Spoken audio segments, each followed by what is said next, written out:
힘을 썼으면 좋겠다 이렇게 말을 하고 3절에 그 하나님 기뻐하시는 일이 뭐냐면 결국 하나님의 뜻대로 살아가는 것인데 하나님의 뜻은 곧 우리의 거룩함이다 이렇게 말씀합니다. 자, 3절을 같이 한번 읽어볼게요. 하나님의 뜻은 이것이니 시작. 하나님의 뜻은 이것이니 너희의 거룩함이라 곧 음란을 버리고. 아멘. 하나님이 기뻐하신다라고 했을 때 하나님이 언제 기뻐하실까? 하나님 기뻐하실 때는 어쩌든지 주의 뜻을 딱 붙들고 그 길을 걸어갈 때 하나님 기뻐하시는 거죠. 다른 것 없습니다. 하나님 기뻐하실 때는 주의 뜻을 따라서 걸어갈 때 하나님 기뻐하시는 겁니다. 근데 하나님의 뜻이 성경에서 명확하게 거룩함이다, 너희의 거룩함이다 말씀하고 있습니다. 거룩이 곧 하나님의 뜻이다. 왜냐하면 하나님은 거룩한 분이기 때문에 당신의 백성들에게도 거룩을 요구를 하시는 거죠. 자, 로마서 11장 36절을 먼저 함께 우리가 읽었으면 좋겠습니다. 로마서 11장 36절 말씀을 한번 열어주시면 감사하겠습니다. 자, 함께 읽으실까요? 시작. 이는 만물이 주에게서 나오고 주로 말미암아 주에게로 돌아감이라. 그에게 영광이 세세에 있을지어다. 아멘. 한 번 더 읽으실 때 우리 하나님 말씀이니까 여러분 큰 목소리로 읽으시길 바랍니다. 시작. 이는 만물이 주에게서 나오고 주로 말미암고 주에게로 돌아감이라. 그에게 영광이 세세에 있을지어다. 아멘. 자, 사도 바울이 로마서 1장부터 쭉 그렇게 우리에게 교리적인 내용을 쭉 말씀합니다. 그것을 이제 결론 지으면서 하나님의 주권에 대해서 이야기를 합니다. 만물이, 이 땅에 있는 모든 존재하는 것이 다 주에게서 나오고요, 주로 인해서 지금도 움직여가고 있고 결국 주에게로 돌아갈 것이다.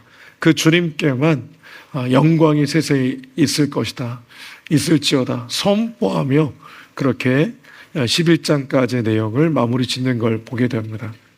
저 말씀에 근거하면 저와 여러분이 주께로부터 왔습니다. 그리고 주에 의해서 우리가 이 땅을 살아갑니다. 그리고 결국은 주께로 갈 겁니다.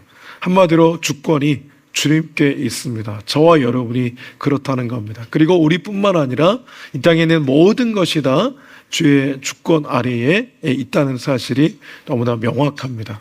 12장 1절을 먼저 읽겠습니다. 로마서 12장 1절입니다. 시작. 그러므로 형제들아, 내가 하나님의 모든 자비하심으로 너희를 권하노니 너희 몸을 하나님의 기뻐하시는 거룩한 산 제물로 드리라. 이는 너희가 드릴 영적 예배니라. 아멘. 11장 마무리를 주권이 그분께 있다는 그것으로 마무리를 하고 12장에 이제 주권 아래에 있는 인생들은 어떤 길을 걸어가야 되느냐, 그 이야기를 할 때 그 인과관계, 그러므로라는 접속사를 쓰죠. 그래서 그 내용을 보게 되면 하나님의 주권 아래에 있는 인생들, 하나님께로부터 나온 모든 인생들은 우리의 몸을 하나님 기뻐하시는 거룩한 산제물로 드려야 된다. 이것이 우리가 하나님께 드릴 수 있는 영적 예배다 말씀하고 있습니다. 저기서 영적은 합당한 이런 의미가 되겠습니다. 우리가 드릴 수 있는 합당한 예배라고 하는 것은 우리의 몸을 하나님 기뻐하시는 거룩한 산제물로 드리는 것이다. 그게 바로 하나님의 주권, 그 주권을 인정하는 백성들의 모습이라는 것을 사도 바울을 통해 오늘 우리에게 가르쳐 주십니다. 거룩한 산 제물을 한번 집중해서 묵상해 보십시오. 제물은 이미 주께 드려진 겁니다. 봉헌이라는 표현을 쓰죠. 오늘 우리가 헌금을 할 때도 봉헌이라는 표현을 씁니다. 하나님께 이미 바쳐진 겁니다. 그러니까 제물은 하나님께 바쳐진 그런 동물을 얘기를 할 때 제물 그런 표현을 씁니다. 근데 우리가 거룩하게 구별된, 거룩이란 단어 자체가 죄로부터 구별됐다는 걸 얘기하잖아요. 구별된 존재로서 이미 하나님께 바쳐진 존재인데 단지 살아있을 뿐, 살아있는 구별된 존재로서 봉헌된 존재와 같이 이 땅을 살아가는 것, 이게 바로 하나님 앞에 우리가 드릴 수 있는 합당한 예배라고 사도 바울을 통해 우리에게 가르쳐주고 있습니다. 아직 목숨이 붙어 있어요. 여전히 목숨이 붙어 있지만 이미 존재 자체가 주님께 바쳐진 존재라는 겁니다. 그렇게 구별되어서 이 땅을 살아가는 것 자체가 하나님이 인식할 때는 그것을 예배로 여겨주신다는 거죠. 이 땅 여기서 예배하는 이 예배도 예배지만 예배자로 삶의 현장 가운데서 살아가는 그 모든 과정이 하나님 보시기에 합당한 예배여야 한다, 이렇게 말씀하고 있는 것입니다. 구분 지을 수 없다는 거죠. 왜냐하면 우리는 예배자로서 예배당에서 예배하고 있고 예배자로서 세상 속에서 살아가고 있는 것이기 때문에 예배자로서의 그 정체성을 가지고 예배하고 예배자의 정체성으로 살아가는 거죠. 그렇기 때문에 오늘 진짜 예배는 어디서 드리냐면 세상 속에서 드립니다. 우리가 살고 있는 그 직장 속에서, 가정 속에서, 그리고 사업의 환경 속에서, 이웃과의 관계 속에서 진짜 우리의 예배는 올려드려져야 되는데, 그 예배는 거룩한 산 제물로서의 정체성을 가지고 살아가는 그 모든 과정이 하나님께 예배다라고 사도 바울은 우리에게 얘기하고 있습니다. 여러분, 그러므로 우리가 주님께 속한 자이고 주님께 이미 드려진 존재라고 하는 이 정체성은 죽음을 불사하는 그런 정체성입니다. 하나님 앞에 내가 주님께 드려진 존재라고 하는 정체성이 있기 때문에 그 어떤 악조건 속에서도 주님을 예배하는 백성으로 서 있게 되는 것입니다. 그 이후에 말씀 2절에 그렇게 말씀하고 있어요. 시작. 너희는 2절 열어주시죠. 시작. 너희는 이 세대를 본받지 말고 오직 마음을 새롭게 함으로 변화를 받아 하나님의 선하시고 기뻐하시고 온전하신 뜻이 무엇인지 분별하도록 하라. 아멘. 자, 거룩한 산제물로 드리는 것이 합당한 예배라고 했는데 좀 더 구체적으로 이 세대를 본받지 말고 날마다 마음을 새롭게 함으로 변화를 받더래요. 그리고 하나님의 뜻이 어디에 있는지 분별하도록 하라, 이렇게 말씀하고 있습니다. 구체적인 실행을 얘기를 하는 거죠. 여러분, 보고 듣는 게 우리의 지식을 결정합니다. 보고 듣는 것, 그것이 익숙해지면 그것이 또 죄가 아니든 죄이든 악한 것이든 선한 것이든 익숙하면 그게 진리처럼 여겨지는 특성이 우리에게 있어요. 어렸을 때부터 자주 먹었던 음식이 왜 자꾸 우리에게 생각이 납니까? 어렸을 때 자주 들었던 지식이 우리를 결정하는 거예요. 여러분들은 그걸 어떨지 모르겠지만 초등학교 때부터 공산당 빨갱이라고 계속해서 들어서 정말 저는 북한에 있는 백성들이 다 빨간 피부를 갖고 있는 사람들인 줄 알았어요. 너무 많이 들으니까 그게 정말 제 지식이 된 거죠. 무섭습니다.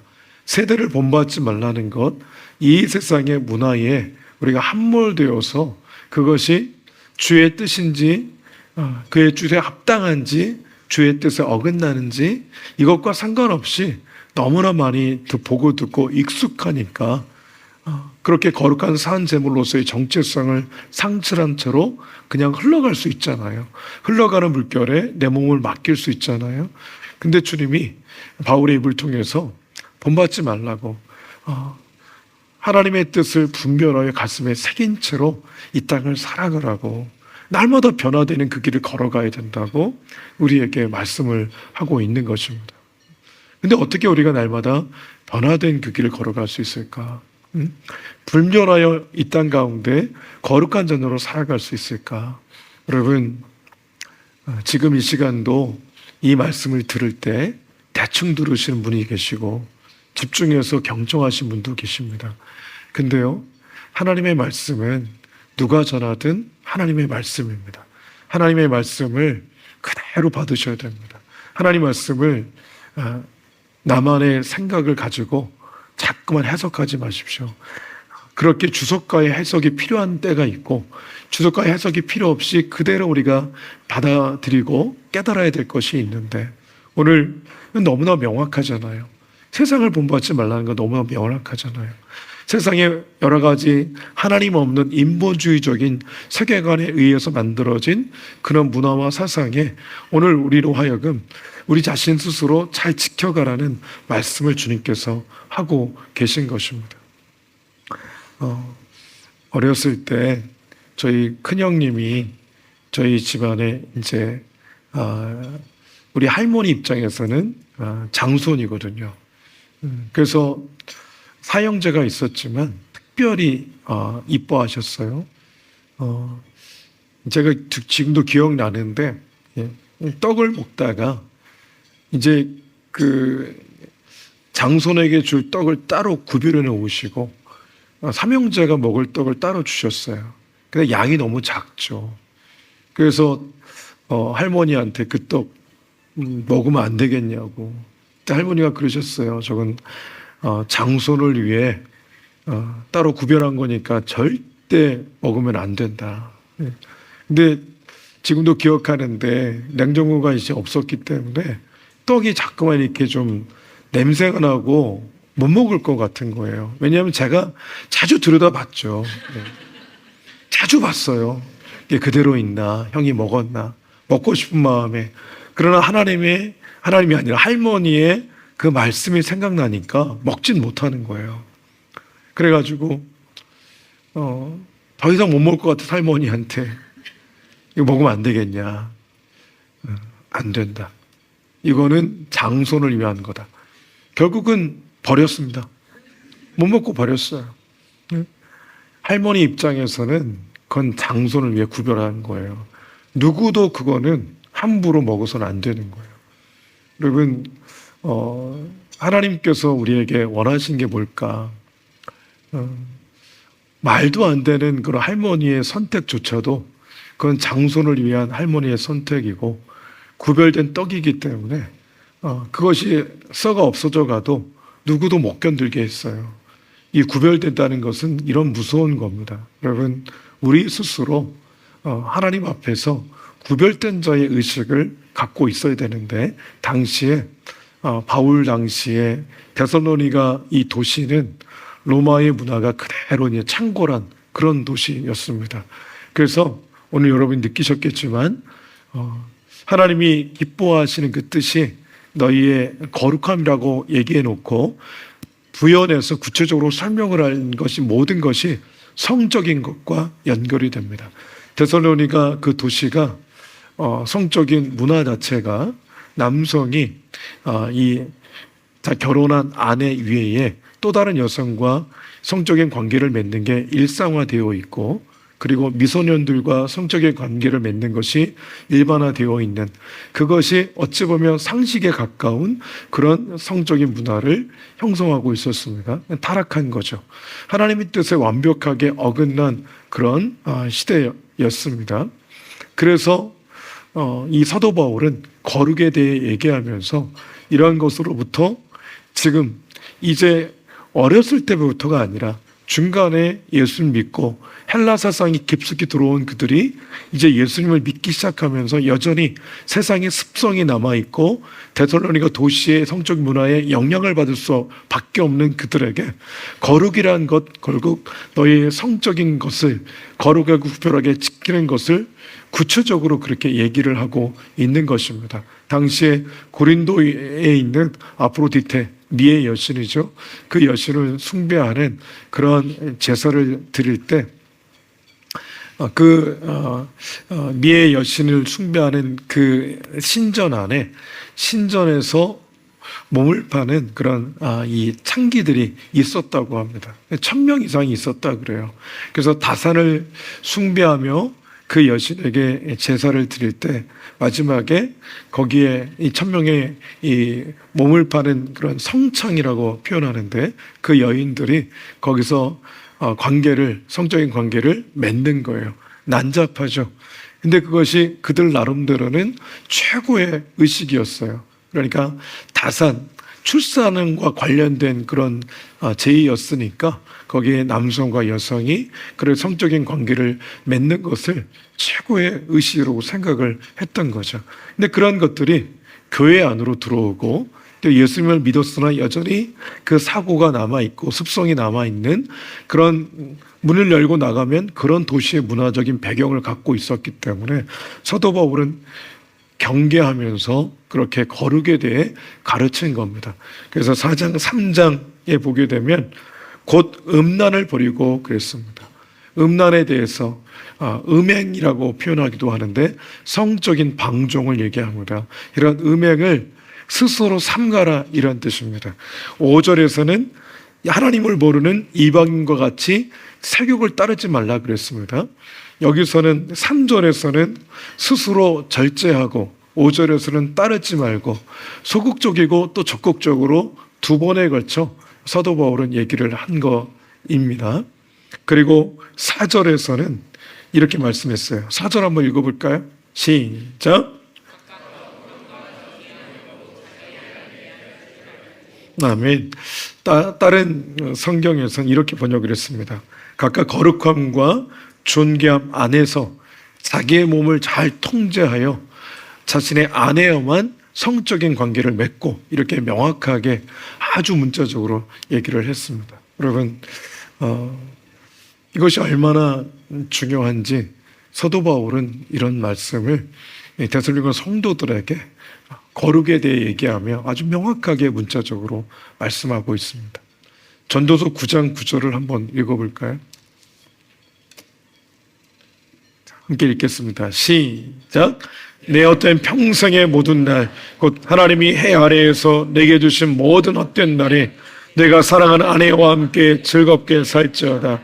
그것이 내가 평생의 해 아래에서 수고하고 얻은 내 몫이니라. 아멘.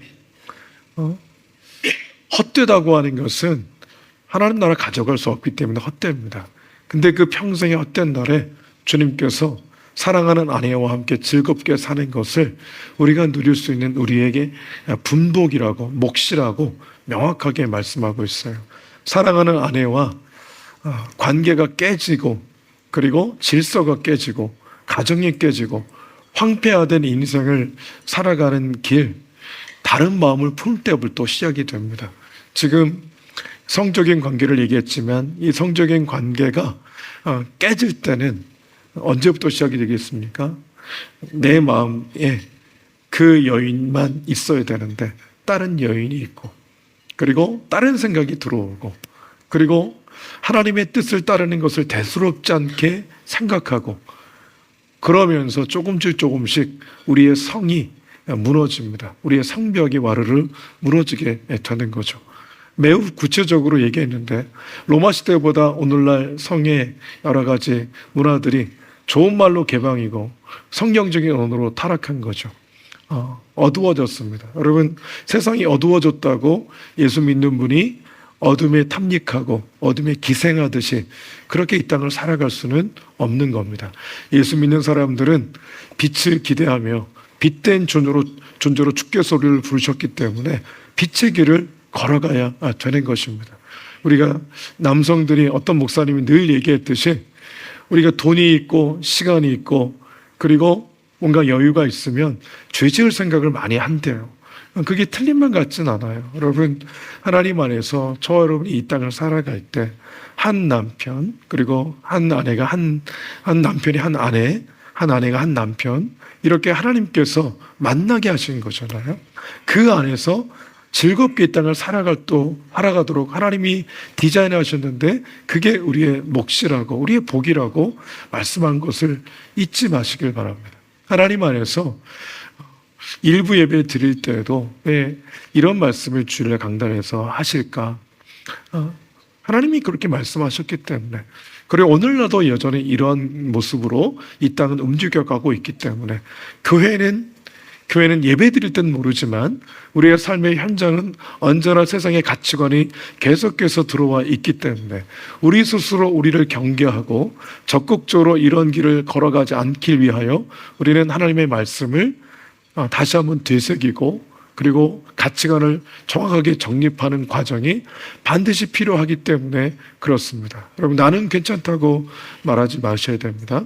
이 말씀을 명확하게 여러분 가슴에 새기셔야 돼요. 4절에 거룩함과 존귀함 안에서. 여러분, 아내와 남편을 거룩하게 여기십니까?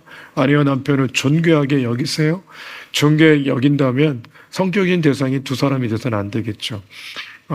그 질서를 깨뜨려서는 안 되겠습니다.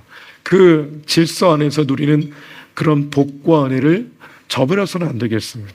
거룩함과 존귀함 안에서 자기를 통제하고 자기의 아내와만 관계를 맺으라고 하는 말씀을 꼭 기억하셔야 됩니다. 더불어서 바울의 이 말씀이 하나님의 말씀인데, 이 거룩을 얘기할 때 시대적인 상황, 도시적인 상황 때문에 성적인 것만 얘기를 했지만, 또 포괄적으로 본다면 오늘 우리가 이 거룩을 얘기를 할 때 우리 입술도 거룩해져야 되겠고, 우리의 생각도 거룩해져야 되겠고, 그리고 우리의 중심도 계속해서 거룩해지는 그 길을 걸어가야 됩니다. 특별히 마태복음 5장, 6장, 7장에서 예수님께서 이 산상수훈을 얘기하셨잖아요. 근데 그건 제자들에게, 예수님을 따라가는 그 길을 걸어가기로 작정한 자들에게 주신 천국 백성의 율법과 같은 그런 말씀입니다. 마태복음 5장, 6장, 7장을 얘기를 할 때 우리가 잘 아는 한 말씀이 있죠. 너는 세상의 소금이고 세상의 빛이라고 그랬습니다. 세상 속에 살지만 정체성 자체는 소금, 정체성 자체는 빛이다, 이렇게 명확하게 말씀하고 있어요. 빛의 조도가 밝든 그렇지 않든 빛이라 말씀하셨고 소금이라 말씀을 하셨습니다. 이것은 주님께서 우리에게 주신 정체성이죠. 그렇다면 빛으로 살아내야 되는데 빛으로 살기에는 녹록지 않습니다. 왜냐하면 예수님 말씀하신 천국 율법이 이래요. 예전에는 구약 율법에서는 누구를 죽여야 살인이었는데 예수님은 미워만 해도 살인이라고 말씀하셨어요. 어떻게 우리가 지킬 수가 있겠어요? 간음을 해야 간음죄가 성립이 됐는데 이제는 음욕을 품기만 해도 간음죄가 성립이 되는 거예요. 주님이 말씀하신, 예수님이 말씀하신 율법은 결코 지킬 수 없는 그런 율법인 거예요. 노력으로 어떻게 할 수 없는 그런 율법이, 지킬 수 있는 율법이 아닌 거예요. 세상의 소금이고 빛이고 거룩한 백성으로 주께서 부르셔서 이 길을 걸어가야 되겠는데, 거룩한 산 제물로 세상을 본받지 않고 뜻을 분별해서 그 길을 걸어가야 되겠는데, 주님이 말씀하신 그 율법의 수준은 넘사벽인 거예요. 아무나 지킬 수가 없는 거예요. 오리를 가고자 하는 자에게 십리까지 동행해 주라고 했는데, 겉옷까지 다 벗어줘야 되는데 이게 어떻게 가능하겠어요? 한 가지 비밀이 있습니다. 마태복음 5장 17절이 아주 중요한 부분인데 이 말씀을 결론적으로 여러분 제언합니다. 읽겠습니다. 시작. 내가 율법이나 선자를 폐하러 온 줄로 생각하지만 폐하러 온 것이 아니요 완전하게 하려 함이라. 아멘. 율법에 완성되셨어요. 주님이. 구약의 율법은 의미 없게 만드신 게 아니고 주님이 제안하신 그 율법은 더 수준이 높아요. 그러니까 노력으로 지킬 수 없는 율법을 제안하신 겁니다. 근데 한 가지, 우리가 빛과 소금의 역할을 감당할 수 있고 그 정체성대로 살아갈 수 있는 그런 유일한 길은 율법에 완성되신 주님 안에서만, 그 예수님 안에서만 가능하다는 말씀을 해주고 계신 것입니다. 음란한 생각이 들어오는데 어떻게 통제가 가능해요? 미연에 방지할 수 있나요? 미연에 방지하기가 어려워요. 근데 물리칠 수도 있습니다. 주님 안에 있을 때 미워하는 마음이 들어와요. 미움이 생깁니다. 입을 열어 저주하지 않으면 내가 견딜 수가 없는 상황들이 우리에게 벌어지잖아요.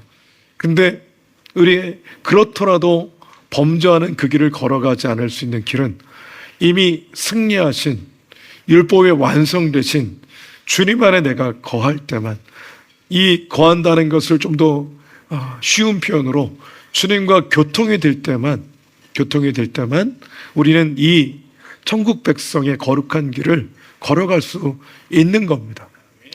그렇게 살고 싶지 않은 사람 어디 있어요? 거룩하게 안 살고 싶은 사람 저와 여러분 가운데 있습니까? 다 거룩한 길을 걸어가죠. 걸어가고 싶고. 근데 왜 그렇게 걸어가지 못하냐 하면 힘이 없어서 그렇잖아요. 절제할 만한 힘이 없고 거부할 만한 힘이 없고, 그게 아니고 난 이 길을 걸어가겠어, 그런 대담한 용기가 우리에게 없기 때문에 자꾸만 넘어지는 거잖아요. 거룩한 길, 그 좋은 길을 우리가 걸을 힘이 없기 때문에 문제인데 주님 안에 있을 때만 가능합니다. 주님과의 교제가 될 때만 가능합니다.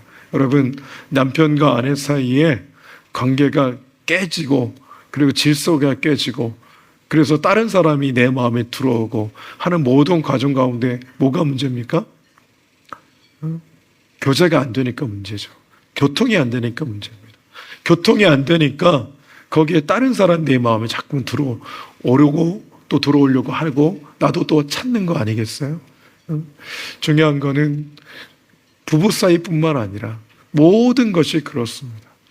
주님이 내 안에서 말씀하실 때 그것이 가장 중요하게 여겨져야 되는데 다른 게 자꾸만 더 중요해요.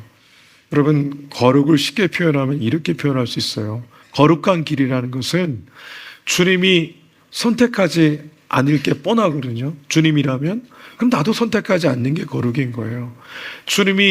주님이라면 그렇게 말하지 않을 거면 나도 그렇게 말하지 않는 게 거룩인 거죠. 주님이 보지 않을 거라면 그러면 나도 보지 않는 게 그게 거룩한 길 아니에요? 너무 쉽잖아요.